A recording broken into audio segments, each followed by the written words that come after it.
선한 양심을 가지라. 선한 양심을 가지라. 16절 말씀입니다. 우리 함께 읽습니다. 선한 양심을 가지라. 이는 그리스도 안에 있는 너희의 선행을 욕하는 자들로 그 비방하는 일에 부끄러움을 당하게 하려 함이라. 아멘. 오늘의 시대가 예수를 믿는 성도들이나 예수를 믿지 않는 세상 사람들 모두가 공통적으로 회복해야 할 것, 선한 양심을 가지라. 영어 성경에서 두 가지 단어를 사용했습니다. Good conscience, clear conscience. 그러면 이 양심이란 어떤 의미인가? 우리가 영어 단어의 conscience라는 단어를 보면 CON 플러스 SCIENCE. 사이언스는 아시죠? 과학입니다. 과학. CON, con이라고 하는 것, 이것은 함께 그런 뜻이 접두사입니다. 그런데 이 사이언스의 어원이 과학이 아니라 안다 그런 뜻입니다. 그러니까 양심이라고 하는 것은 함께 아는 것을 말합니다.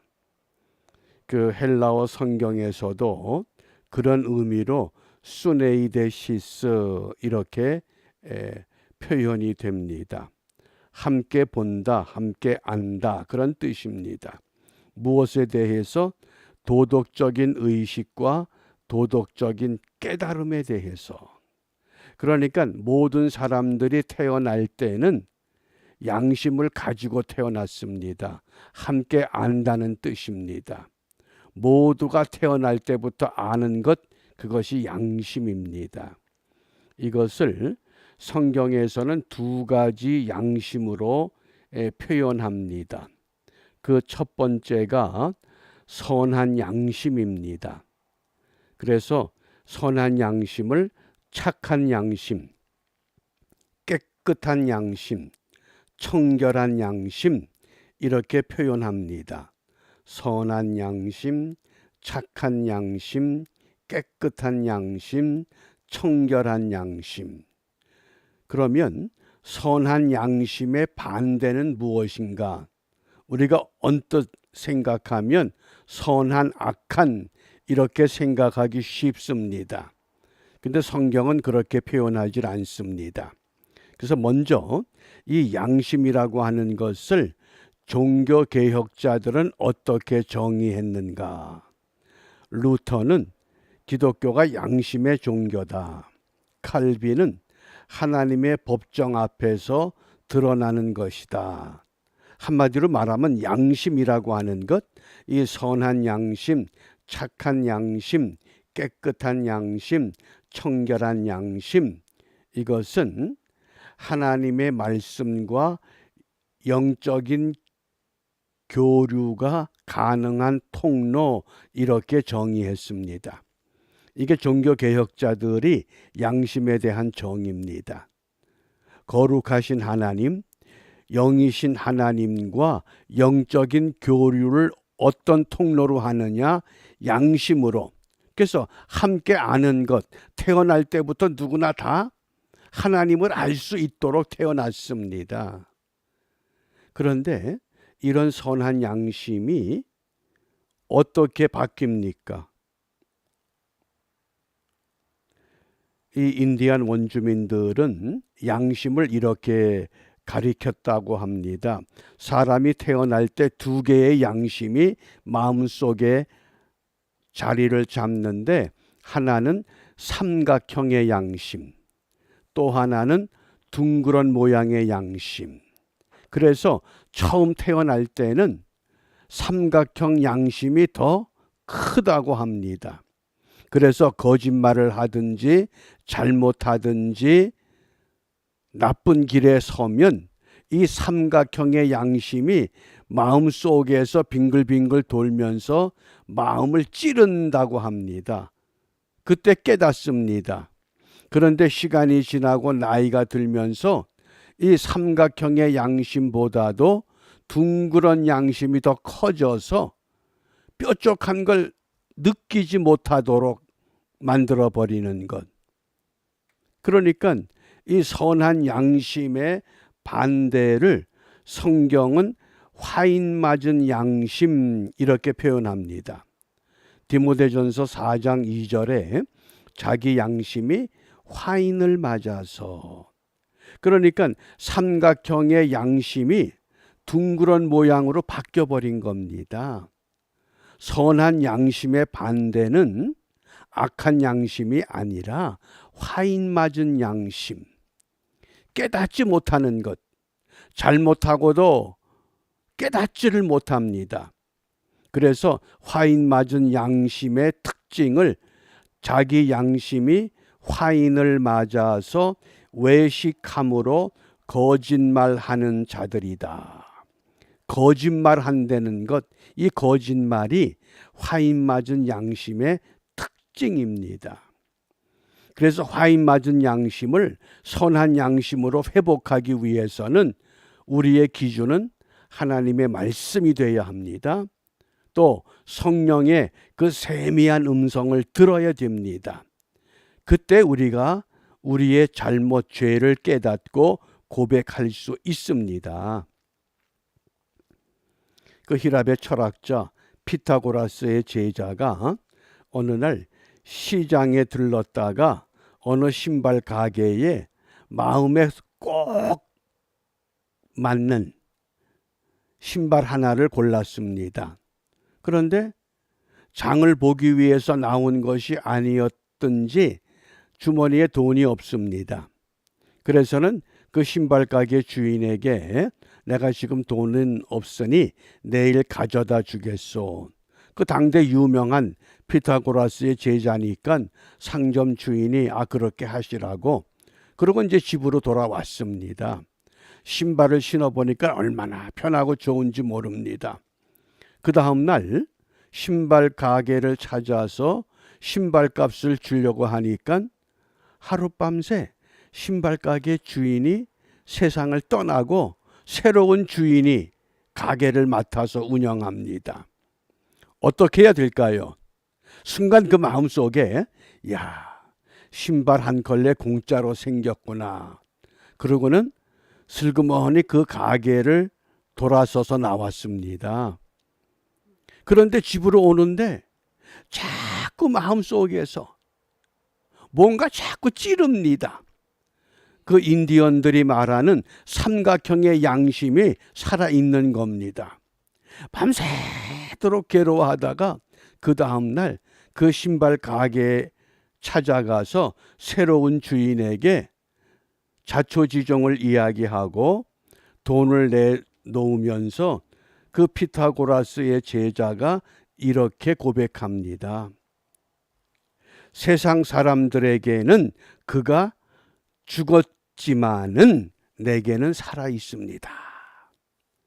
화인 맞은 양심이 선한 양심으로 회복하는 비결입니다. 우리 그리스도인들의 삶의 기준이 뭡니까? 거룩하신 하나님의 말씀입니다. 또 그 말씀을 듣지 못하고 읽지 못할 때에는 하나님의 음성이 우리에게 들립니다. 사울아, 사울아, 내가 어찌해서 나를 핍박하느냐? 시몬아, 네가 나를 사랑하느냐? 우리가 그런 음성을 들어야 됩니다. 그때 비로소 이 둥근 모양의 양심이 제 모양을 찾아서 우리의 마음에 깨우침을, 의식을 자극해서 우리의 잘못을 깨닫게 하는 겁니다. 그래서 그 프랑스의 철학자 루소는 양심의 회복을 위해서 이렇게 외쳤습니다. 양심, 신성한 본능이요, 하늘의 소리요, 지성과 자유의 안내자요, 선악에 대한 심판자요.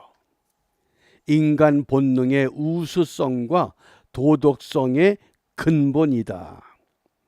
그대가 존재하지 않으면 단지 규율 없는 모성과 원리 없는 이성의 도움을 빌려서 잘못만을 저지르는 특권을 느낄 뿐이며 그때는 누구나 짐승일 따름이다. 동물과 사람을 비교하면 사람은 참 동물만 못한 것들이 한두 가지가 아닙니다. 동물들은 태어나면 곧바로 걷고 뛰기 시작합니다. 그런데 사람은 걷고 뛰고 스스로 설 때까지 얼마나 긴 시간이 필요합니까? 사람의 눈이 아무리 좋다고 해도 독수리의 눈만 못합니다. 사람의 귀가 아무리 예민하다고 해도 토끼의 귀만 못하다고 그럽니다. 사람의 코가 냄새를 잘 맡는 것 같아도 우리 이 개의 코만도 못하다는 겁니다. 개의 이 후각이 사람보다 1만 배나 발달되어 있기 때문에 그래서 그 공항에 보면 마약을 찾아내는 그 훈련된 개들 보셔요. 사람이 못 찾는 것을 개는 찾아냅니다. 또 빠르기는 이 동물 중에 치타만큼 빠른 동물이 없다고 그럽니다. 그러니까 모든 그 모습과 사람을 비교해 보면 사람이 동물만 못한 것이 한두 가지가 아닙니다. 수명을 그래도 항만큼 오래 사는 사람이 있습니까? 근데 차이가 무엇이냐? 그것이 양심이라고 하는 겁니다. 우리가 이 아침 시간에 과연 나는 선한 양심을 갖고 있는가? 아니면 화인 맞은 양심에 무뎌져서 들어도 보면서도 느끼지 못하고 깨닫지 못하는 인생의 삶을 신앙의 길을 걷고 있는가? 그러므로 오늘 우리 이 아침 시간에 우리의 기도 제목입니다. 오늘 본문 11절 말씀에 악에서 떠나 선을 행하고 악에서 떠나 화인 맞은 양심을 포기하고 선한 양심을 회복해서 우리가 선을 행하면서 화평을 구하고 이것을 쫓아가라 이렇게 말씀합니다. 이러한 삶이 어떻게 이루어져야 되느냐? 아내와 남편을 통해서 먼저 가정에서 그래서 그 믿음으로 세워진 가정에서 그곳에서 훈련된 사람들이 세상에 나가서 어떤 고난을 받든지 어떤 어려움을 겪든지 능히 극복하고 이김으로 말미암아 하나님의 뜻을 온전히 이루어 갈 수 있다고 말씀합니다. 그래서 오늘 우리 기도가 선한 양심을 회복하자. 오늘 깊이 말씀을 읽고 묵상하면서 왜 우리가 선한 양심을 회복해야 하는가? 잃어버린 생명 찾기 위한 겁니다. 세상의 소금과 빛이 되기 위한 것입니다. 우리가 이런 기본적인 삶이 회복되면 반드시 하나님은 또다시 이 땅에 세워진 양심을 통해서 세워진 사람을 통해서 하나님의 일을 온전히 이루어 가도록 인도해 주실 것을 우리가 다짐하며 이러한 삶에 승리하는 우리 모두가 되시기를 바랍니다. 기도합니다. 은혜로우신 아버지 하나님, 미국은 독립기념일을 맞이해서 온 땅이 쉼을 얻는 시간입니다. 그러나 저희들 한날의 시작을 말씀과 찬송과 기도로 시작하게 하신 것은 세상 사람들이 찾지 못하는, 세상 사람들이 갖지 못하는 이 귀한 것을 회복시키기 위하여 우리의 잠을 깨우신 줄 압니다. 그동안 화인 맞은 양심, 우리가 다시 한번 하나님의 말씀으로 성령의 깨우침으로 우리의 죄를 자복하고 회개함으로 선한 양심을 갖고 세상에 나아가 삶의 이정표가 되게 하시고 본향의 이정표가 되므로 이 땅의 혼돈 가운데 처박혀 있는 사람들, 그들을 주님께로 인도할 뿐만 아니라 이 세상을 소금과 빛으로 다듬어서 하나님이 만드셨던 보시기에 좋은 아름다운 세상으로 회복하는 일에 우리 모두 함께 쓰임받는 복된 하루가 되도록 축복하여 주시옵소서. 예수님 이름으로 기도합니다. 아멘.